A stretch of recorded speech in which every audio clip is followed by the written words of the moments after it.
We're going to take a deep dive into what happened with birth and why postpartum care was lost when it moved from the home to the hospital.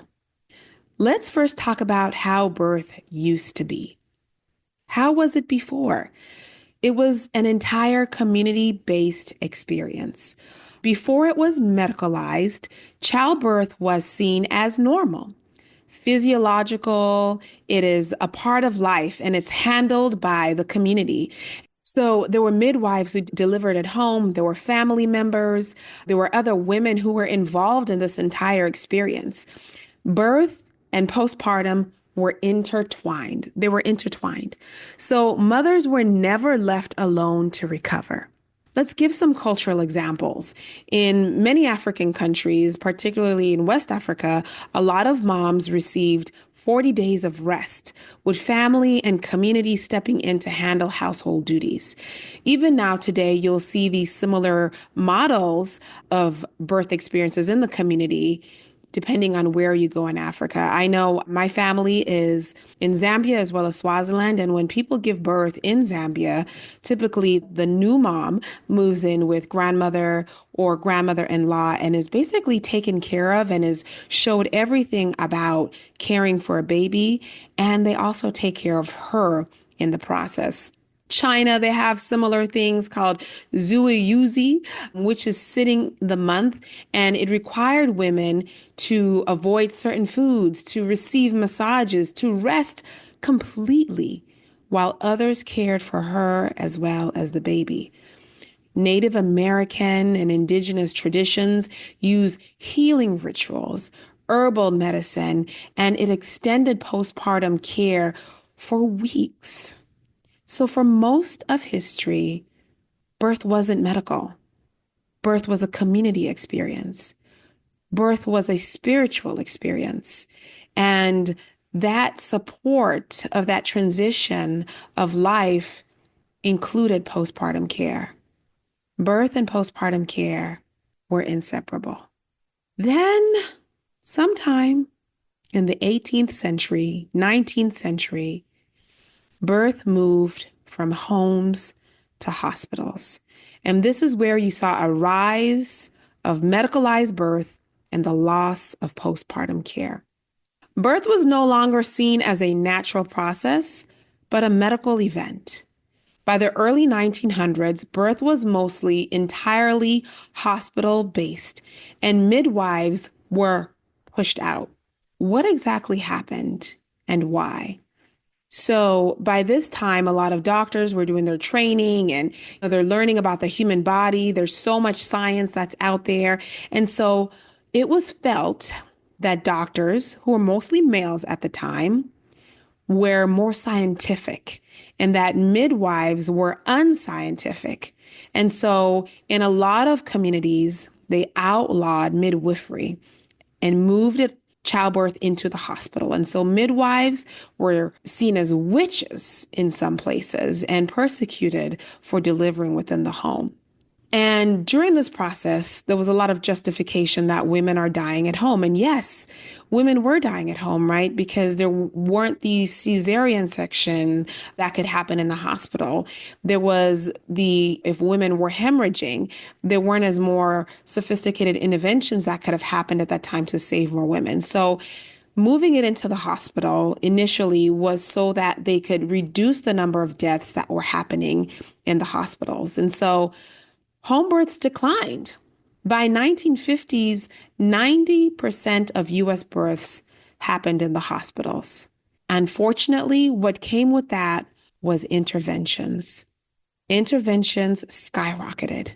Episiotomies, unnecessary sedations, drugging women. There were so many things that happened in this transition that we don't even do today. The problem was that while hospitals helped reduce maternal infections, they helped reduce maternal deaths, the system was not built for postpartum support. It was built to deliver the baby, discharge the mother. Medicalization improved birth safety.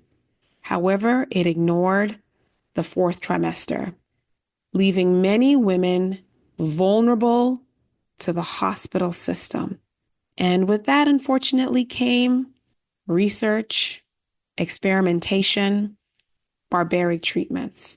And so, in the process of medicalizing birth and figuring out how to reduce infections, figuring out how to perform surgical procedures, there was a dark side to medicine for about 60 years in between, where women were subjected to horrifying practices that stripped away their dignity and autonomy. In the 1900s to 1960s, there was a time called the Twilight Sleep Era.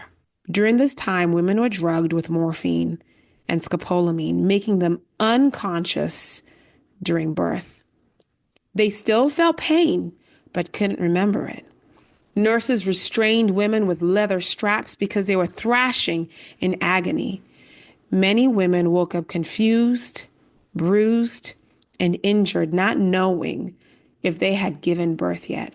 Between the 1950s to the 1980s, there were routine episiotomies, doctors surgically cutting the perineum without consent, believing that it would make birthing easier.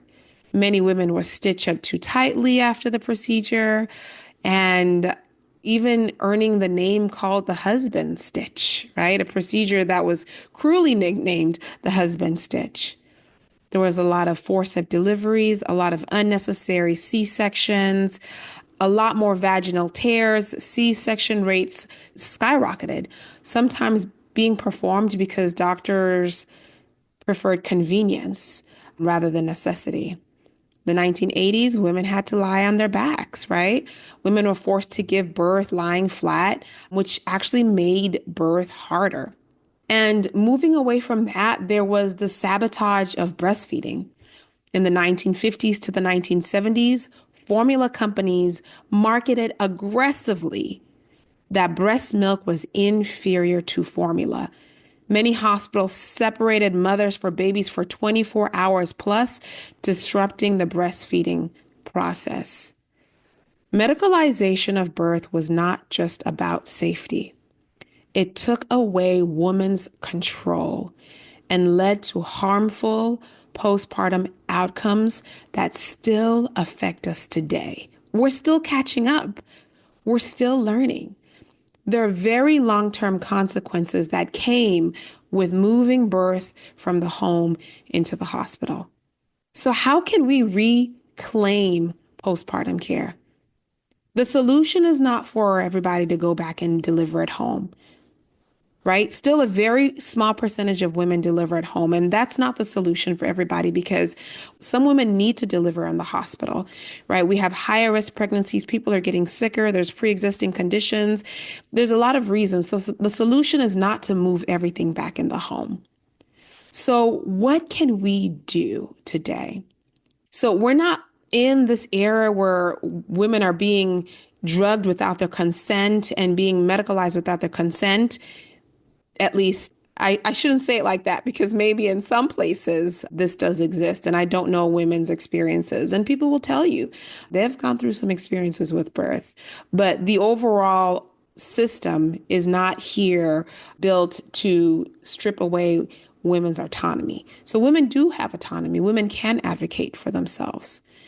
But because of the medicalization of birth, there's certain things that we're just not doing.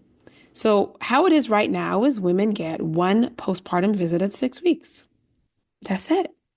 They're pushed out, right? You have to ask for lactation support to come into the hospital to help you breastfeed, unless you have a grandmother or mother who will be there with you, right? You want formula? You get some formula.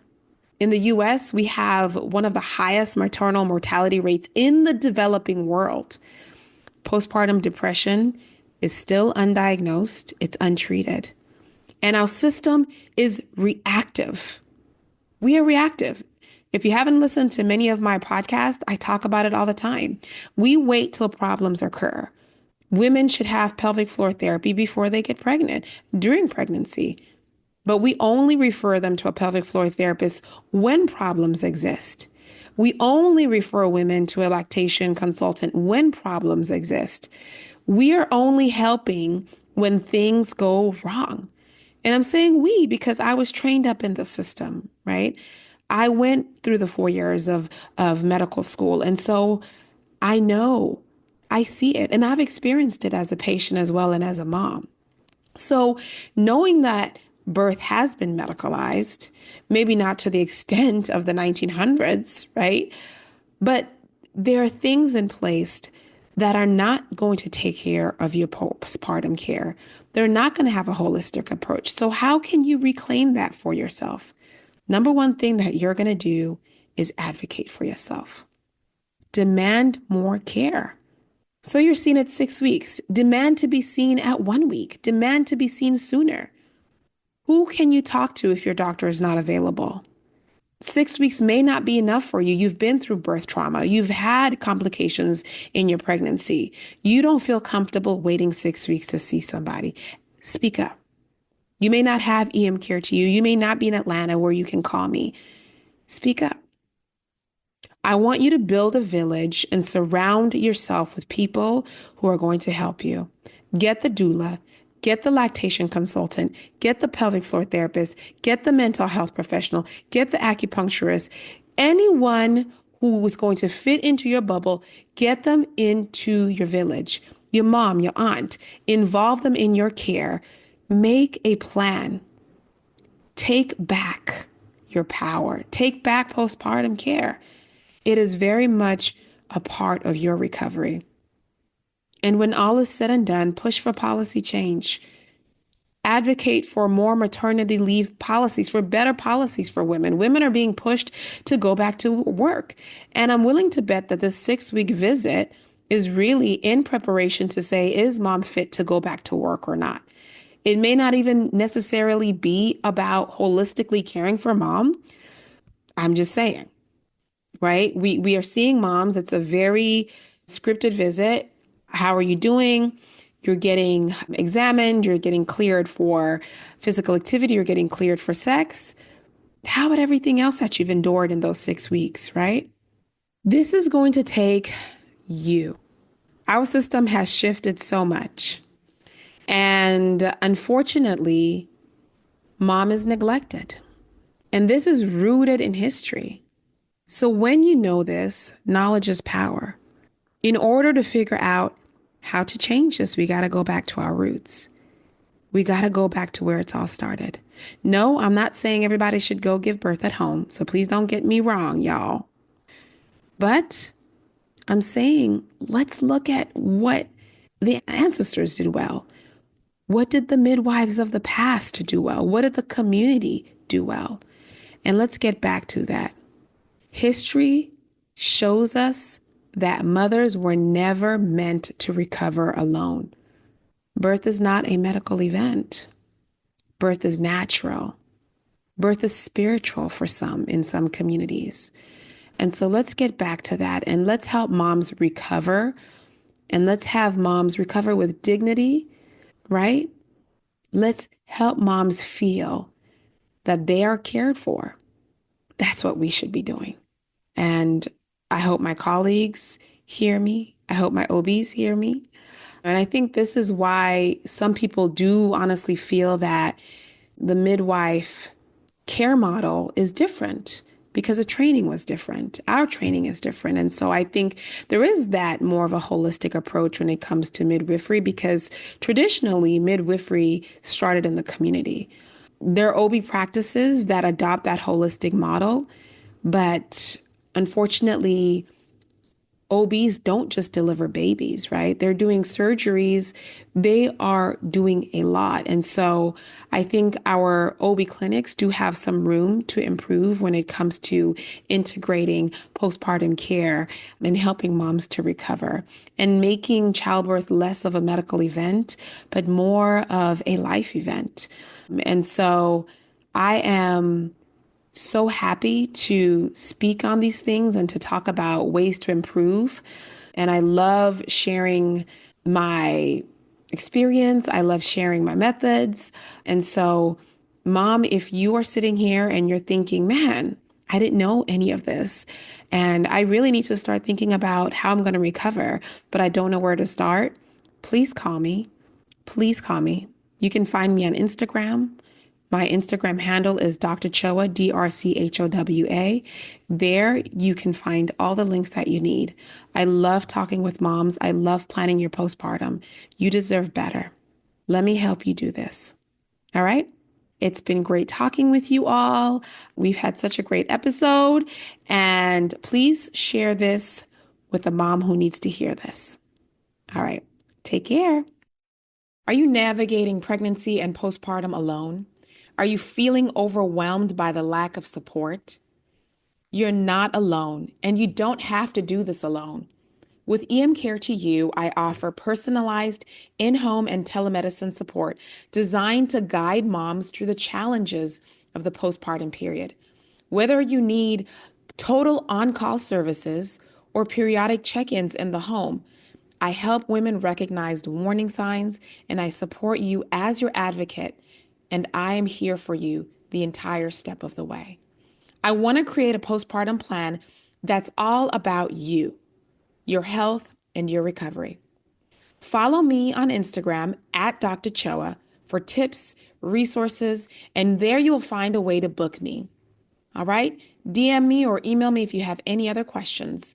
Other than that, I'm on all social media platforms under Dr. Chowa, DrChowa. Let's build a village of support. Let's give you the hope that you need to get through this period of time. Take care.